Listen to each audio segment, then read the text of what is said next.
Ji, learn to invest in Pakistan stock exchange की upcoming workshop इंशाल्लाह ताला 4 जून 2023 रात 8 बजे से 10 बजे को हो रही है।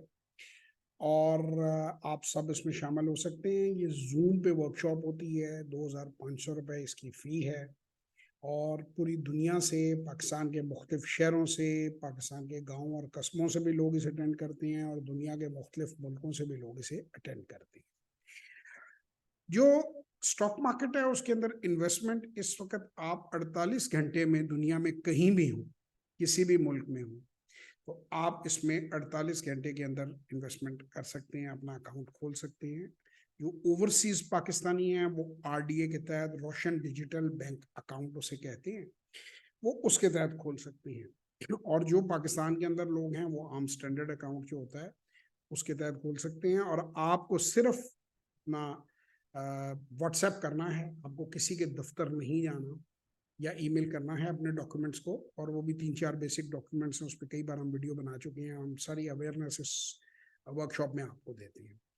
इस वर्कशॉप में हम आपको बताते हैं कि जी आपने स्टार्ट कैसे लेना है, आपने ब्रोकरेज अकाउंट कैसे ओपन करना है, ब्रोकरेज अकाउंट ओपन करने के बाद आपने अपना पहला स्टॉक कैसे लेना है, पहले 90 डेज आपने कैसे चलना है, बेसिक्स ऑफ फंडामेंटल एनालिसिस क्या है, बेसिक्स ऑफ टेक्निकल एनालिसिस क्या है, कितनी नॉलेज आपके लिए ज़रूरी है मिनिमम लेवल पे काम शुरू करने के लिए। अब बहुत से लोग मुझे एक सवाल पिछले कुछ अरसे से मुझे कर रहे हैं कि जी पहले आप 50,000 रुपए कहते थे और अब आप 3-3.5 लाख रुपए कहते हैं, तो ये क्या 50,000 वाले आप काम शुरू नहीं कर सकते? तो मैं लोगों को ये कहता हूँ कि मैंने ये नहीं कहता कि वो 50,000 वाला काम नहीं शुरू कर सकता। जितने पैसे का आप मोबाइल लेते हैं, मैं ये लोगों को कहता हूँ कि उतने पैसे तो कम से कम मार्केट में आप इन्वेस्ट करके मार्केट को समझ सकते हैं। अब अगर आप 30,000 वाला मोबाइल यूज करते हैं तो भाई आप 30,000 से शुरू कर लें। आप 50,000 वाला करते हैं तो आप 50 से कर लें। सो 25,000 मैं समझता हूँ कि मिनिमम कम से कम बंदे के पास होने चाहिए। अदरवाइज उसको पैसे कुछ इकट्ठे कर ले तो फिर मार्केट में आए, ताकि वो कुछ खरीद फरोख्त कर सके, कुछ थोड़ा सा उसका फ्लेवर ले सके। तो 50,000 से 5 लाख तक जो लोग हैं वो इसमें स्टार्ट ले सकते हैं। आइडिया बिहाइंड द वर्कशॉप ये है कि आपको बेसिक्स बता दिए जाएं। आप थोड़े कैपिटल से एक स्टार्ट लें बिजनेस का। आप 90 डेज, फर्स्ट 90 डेज उन स्ट्रेटजीज को अच्छी तरह समझें, कैपिटल को लो रखते हुए। 90 दिन में आपके नतायज आपके सामने खुद आ जाएंगे, और उन 90 दिन के नतायज के ऊपर आप फैसला कर सकते हैं कि क्या आपको इस काम के अंदर फर्दर स्टे करना है, एक्सटेंड करना है, बढ़ाना है इस कारोबार को, या इसी लेवल पे रखना है, या कि इसको बंद कर देना है, अपनी तमाम तर होल्डिंग्स बेच के, और आपने इसमें से एग्जिट करनी है। और which is a very fair. आज तक तो वैसे अल्लाह का शुक्र है, जिस बंदे ने भी हमारा फर्स्ट 90 डे प्रोग्राम लिया वो उसने कभी भी इस काम को क्विट नहीं किया। थोड़ा बढ़ाए या ज्यादा बढ़ाए, वो इसको बढ़ाता है और इससे खुश रहता है, क्योंकि रिस्क फ्री इन्वेस्टमेंट की टेक्निक्स हम बताते हैं। अच्छा, आज एक बहुत बड़े एक वीडियो मैं देख रहा था, बहुत बड़ा प्लेटफॉर्म है, मैं उनका नाम तो नहीं ले सकता, मैं किसी का नाम नहीं लेता, लेकिन वो साहब वहां पे दावा कर रहे थे कि जी बिटकॉइन की हाइट पूरी दुनिया में सिर्फ मैंने पकड़ी है और किसी और ने नहीं पकड़ी। वो साथ ही स्टॉक मार्केट की बात करते हैं और साथ ही वो बिटकॉइन की बात शुरू कर देते हैं, और डॉज कॉइन की, और पता नहीं कौन कौन से कॉइन की। तो पहली तो बात यह कि दुनिया का कोई सेन और समझदार इन्वेस्टर जो है क्रिप्टोज को अच्छी इन्वेस्टमेंट नहीं मानता। वो ट्रेडिंग है, क्रिप्टोज डोंट प्रोड्यूस एनीथिंग, उनका लिमिटेड नंबर है और सप्लाई डिमांड पे चलती हैं। मेरे नज़दीक तो वो बिल्कुल 2 नंबर और गलत काम है, और उससे मुल्क को भी हमारे नुकसान है, और ओवरऑल मैंने किसी इन्वेस्टर को उसमें फलते फूलते नहीं देखा। कुछ लोग यहाँ पे मुल्क का कर्जा उतारने के दावे करते थे, वो मुल्क में ही नजर नहीं आते, और उन्हें एफआईए वाले ढूंढते फिर रहे हैं। और बड़े बड़े उसमें फनकार आए और बड़ी बड़ी फनकारी की बातें कर गए, और पाकिस्तान को तकरीबन 10-12 अरब डॉलर का नुकसान हो चुका है, क्योंकि लोग ऐप्स के जरिए उसमें पैसा डाल देते हैं और उसको फिर वो पैसे वापस नहीं आते, और वो हांडी की मट्टी हांडी को लग जाती है। उसके बाद दूसरी जो इन्वेस्टमेंट है, फॉरेक्स की इन्वेस्टमेंट है, वो भी लेवरेज इन्वेस्टमेंट है। मैं आपको यही रिक्वेस्ट करूंगा कि किसी भी इन्वेस्टमेंट का मॉडल जो है उसको पहले समझें, और उसमें भी कहानी यही है। उसमें भी कुछ मशहूर कंपनियां जो बड़े सालों से लोगों को लूट रही हैं, और वो धड़ल्ले से इवन मुझे टेलीफोन अक्सर आ जाते हैं कि जी हम 25 से 30% आपको महीने का दे देंगे। तो मैंने कहा यानी 360%, यानी जो बंदा, तो मैंने कहा ये बैंकों को आप ऑफर करो ताकि हर बैंक जो है वो 4 बैंक खोल लिया करे साल के बाद। तो ये सब अनरियलिस्टिक बातें हैं।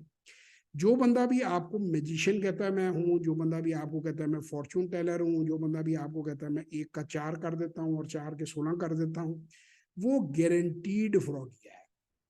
और मेरा जो जुमला है कि जब तक जो है लालची जिंदा है, ठग भूखे नहीं मिलते। मैंने आज तक अपनी किसी वीडियो में आपको ये नहीं कहा कि 1-2 का 4 हो जाता है स्टॉक मार्केट में और 4-2 का 16 हो जाता है और 16 का फिर आगे पता नहीं कितना रेज दी पावर हो जाता है। मैं हमेशा ये कहता हूं कि कन्वेंशनल बिजनेस की, और मैं कन्वेंशनल बिजनेसमैन रहा हूं, अभी भी हूं, मैं of and on business ventures करता रहता हूं सिंस 1989 हूं। मैं ये सिर्फ ये कहा कि कन्वेंशनल बिजनेस में जो कबाहतें हैं उससे इस फील्ड में कबाहतें कम हैं। कंपैरेटिवली इसमें पैसा कमाना, रोजगार कमाना आसान है। पहली बात तो ये कि कोई फैक्ट्री या कोई दुकान या कोई मकान या कोई बड़ी प्रॉपर्टी या कोई बड़ी चीज 2, 4, 5 लाख रुपए में नहीं लगती, पहला पॉइंट। पॉइंट नंबर 2 कि आपने उस बिजनेस को खड़ा भी कर लिया, करोड़ में लगा, 50 लाख में लगा, जितने में भी लगा, मैं उस बहस में नहीं जाता और मेरा नहीं ख्याल कि अब करोड़ से कम में कोई बिजनेस कोई साइजेबल हो सकता है। अगर आप उस चीज को फरोख्त करने जाएं तो वो आपको 25% पैसे भी नहीं मिलते। मसलन आप कोई रेस्टोरेंट खोलें, आप रेंट पे जगह लें, आप एसी लगाएं, फर्निशिंग करें, हर चीज करें, और वो रेस्टोरेंट आपका ना चले तो आपको 25% भी वो एसी वापस नहीं बिकना, वो फर्नीचर वापस नहीं बिकना। जो ऑपरेशनल लॉस आपने किया वो अपनी जगह है। नंबर 2, कोई भी बिजनेस जब आप करते हैं तो आपको पहले तो उसके अंदर पैसा लगाना पड़ता है, उसके साथ आपको स्टाफ का इंतजाम करना पड़ता है, उसके साथ आपको बिजली, गैस, पानी, जो कि काफी बड़े चैलेंजेस हैं पाकिस्तान के अंदर, उसका आपको इंतजाम करना पड़ता है। और उसके बाद 100 महकमों से आपको डील करना पड़ता है। उसके बाद कभी लेबर वाले आपके पास आ जाते हैं, कभी पब्लिक हेल्थ वाले आ जाते हैं, कभी सोशल सिक्योरिटी वाला आ जाता है, कभी कोई और आ जाता है। वो लवाजमात मैं समझता हूँ मुझे बताने की जरूरत नहीं है। इसके बाद क्रेडिट सेल वाली एक बहुत बड़ी बीमारी है कि अपना ही पैसा लोगों के पास फंसा लो और फिर मिन्नतें करके फकीरों की तरह उनसे जाके वापस उस पैसे को मांगो कि आपने अगर 10 लाख फंसाए हैं या 1 करोड़ फंसाया है, वो आपको 5-5, 10-10 लाख करके वापस करेगा या 5-5, 10-10 हज़ार करके करेगा लाख की सूरत में, और आपके आने जाने पे खर्चा अखराजात होंगे और टूट जाएगा। मैं कतन कन्वेंशनल बिजनेस को बुरा नहीं कह रहा, और मैं ये नहीं, बिजनेसेस हैं तो कंपनियां हैं, और कंपनियां हैं तो तभी उसमें स्टॉक मार्केट है और तभी उसमें इन्वेस्टमेंट है। मैं सिर्फ ये बता रहा हूँ कि स्टॉक मार्केट एक ऐसी जगह है कि जहाँ पे अगर आप इस चीज को समझ लेते हैं तो बड़े और कामयाब बिजनेस में आप एक शेयर होल्डर बन सकते हैं, और आप आराम से, बूढ़े हैं या के पास और कई मसाइल हैं, तो आप अपने उस पैसे को अच्छे तरीके से इन्वेस्ट करके उससे कन्वेंशनल बिजनेस से ज्यादा पैसा कमा सकते हैं। ये मैं बार बार बात कहता हूं। अगर आपको मेरी बात पे शक हो तो आपको मैं नाम दे देता हूं, नामों को गूगल कर लीजिए, मैं लिंक में कुछ वीडियोस भी डाल देता हूं। वॉरेन बफेट की वीडियोस देख लीजिए, अगर अंग्रेजी आप समझते हैं, नहीं समझते तो किसी बच्चे को से ट्रांसलेट करवा लें। पीटर लिंच की आप देख लीजिए, और बहुत बड़े बड़े नाम है, मैं दिन में आऊंगा तो बहुत सारी लिस्ट लंबी हो जाएगी, आप इनकी वीडियोस देख लें। एग्जैक्टली यही कहते हैं कि कोई भी काम आम आदमी जो नौकरी कर रहा है या उसकी सेविंग्स हैं या कोई टीचर है, या आजकल आईटी में बड़ा बूम है, आईटी में लोगों के बड़े पैसे बन रहे हैं, तो बजाय वो पैसे शौकियों में खर्च करने के, अगर वो अपने पोर्टफोलियो बिल्डिंग कर लें तो उनकी रिटायरमेंट का वो प्लान बन जाएगा। क्योंकि वो उसमें ऑनरेबली अपना, अगर कल को काम नहीं भी फिजिकल कर सकते, कि 12-12, 14-14 घंटे लोग काम कर रहे हैं आईटी की फील्ड में और डिप्रेशन का भी शिकार हो रहे हैं, और ज़ाहिर है कि इंसान की एक कैपेसिटी है, रातें भी जाग रहे हैं, तो कम से कम वो उनका पैसा साइड पे बच जाएगा और उनको आने वाले वक्त में वो आपको पैसिव इनकम देगा, यानी आपको कुछ भी नहीं करना पड़ेगा, आपको रीजनेबल रिसोर्सेज मिल जाएंगे। तो इन सारी बातों की एक बात ही, अगर आप स्टॉक मार्केट में सरमायाकारी करना सीखना चाहते हैं और आप हमारी कोई वर्कशॉप अटेंड करना चाहते हैं, हमने इसको हाईली डिस्काउंटेड रेट पे वर्कशॉप्स को रखा हुआ है। इंटरनेशनली $100 से $300 चार्ज ऐसी वर्कशॉप का किया जाता है पर पार्टिसिपेंट, यानी कि इनको अगर मैं ट्रांसलेट करूं तो 30,000 से 1.5 लाख रुपए तक बन जाता है। तो अगर हम 30 पे भी कैलकुलेट करें, मैं 25 कर देता हूँ और भी कीमत लगा के, तो हम 2,500 रुपये ये कर रहे हैं। अब सवाल ये है कि मैं 2,500 रुपये ये क्यों कर रहा हूँ। बहुत से लोग जो हैं वो ये बात कहते हैं कि जी आप ये क्यों वर्कशॉप्स कराते हैं, आपको क्या फ़ायदा इसका। इसका जवाब मैं बेशुमार बार दे चुका हूँ कि मैं ज़ाती तौर पे इस सारी एक्टिविटी के ख़िलाफ़ होता था 2014 से पहले। मैं अपने वालिद साहब को भी मना किया करता था कि हमें क्या ज़रूरत है कि हम किसी इंडिविजुअल को गाइड करें या टाइम दें अपना, और ठीक है कॉर्पोरेट क्लाइंट पकड़ें, बड़ा क्लाइंट पकड़ें, उससे हम पैसे चार्ज करें अपनी कंसल्टेंसी के और सुकून से हम काम करें। लेकिन उनकी डेथ के बाद मैंने इसको एक मिशन की शक्ल दी। अपने बच्चों के लिए मैंने नोट सीधे किए, अपने बच्चों के लिए मैंने इस प्रोग्राम को डिज़ाइन किया, तो मैंने कहा why not to share with the world. उसके बाद मुझे ये खुशी हुई कि लोगों को इससे फ़ायदा हो रहा है और लोगों को जो है एक रास्ता मिल रहा है। मुझे ये चीज़ बहुत अच्छी लगी और मैंने इसको कंटिन्यू किया। अगर किसी स्टेज पे मैं लगूंगा, मुझे लगेगा कि मेरी हेल्थ इजाज़त नहीं दे रही, तो मैं मेरी मसरूफियात इजाज़त नहीं दे रही, तो मैं इसको बंद कर दूँगा। मैं जब तक कर सकूंगा मैं करूंगा, जब नहीं कर सकूंगा बंद कर दूंगा, और मेरी जिंदगी में कोई फर्क नहीं पड़ेगा। अगर मैं इसे कल स्टॉप कर दूं मुझे कोई फर्क नहीं पड़ता। इसमें से तकरीबन जितने पैसे हम अर्न करते हैं उतना ही हमारा खर्चा हो जाता है। कोई, मैं ये नहीं कहता कि उससे ज़्यादा खर्च होता है, उससे कम खर्च होता है, लेकिन ये निग्लिजिबल है इनकम। इतने पैसों से मेरे लाइफस्टाइल पे कोई अल्हम्दुलिल्लाह कोई बड़ा कोई फ़र्क नहीं आता। But I am doing it because I am happy कि मेरी वजह से हज़ारों लोगों को फ़ायदा हो रहा है, और मुझे ये लगता है कि लोगों में वैल्यू ऐड हो रही है। जिनको लगता है कि वैल्यू ऐड हो रही है वो आए, वर्कशॉप अटेंड करें, सेशन अटेंड करें और खुद फैसला कर लें। जिनको नहीं लगता वो प्लीज़ बिल्कुल कांटेक्ट ना करें। वो नीचे लिख के आप पैसे कमा रहे हैं, आप भाई आपसे कौन पैसे मांग रहा है, मत आए।